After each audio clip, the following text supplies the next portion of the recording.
want to start out this morning by saying what a privilege it is to stand here before my MassMutual family. The company that allowed me to become a professional insurance man and have a career in life when nobody else believed in me.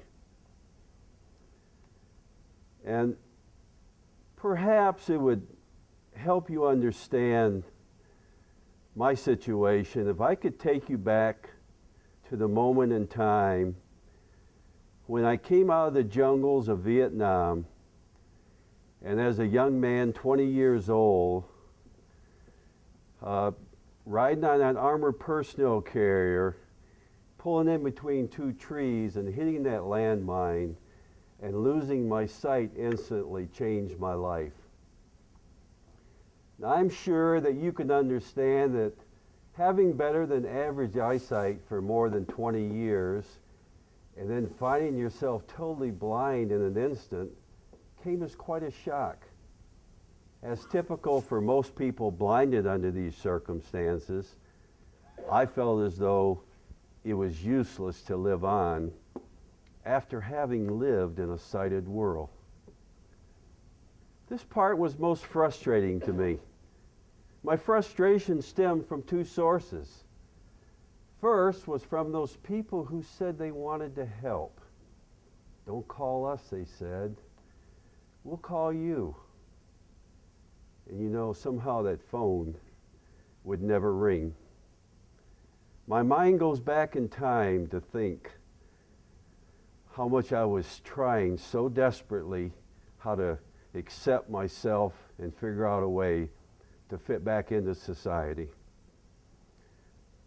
My second source of frustration lied within myself, because deep down I wanted to have a job where I could have a goal, where I could get excited, and most importantly, where I could feel like a man, not a blinded veteran.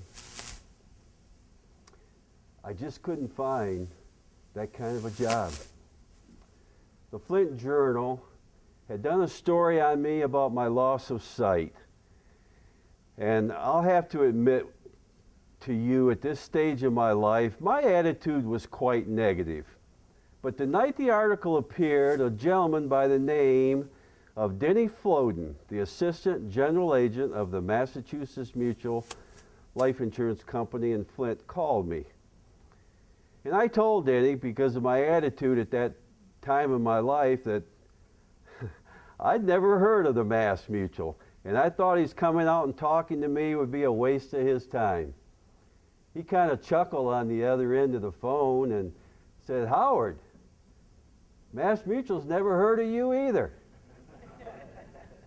And if I admit all the things that I had said in this newspaper article, that talking to me would not be a waste of his time. We agreed to get together, and we spent some time together.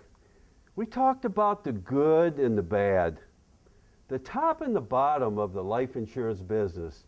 We talked about rewards and goals, and how each one of us have to overcome the hurdles in front of us in order to reach our goals and to receive the rewards of this business.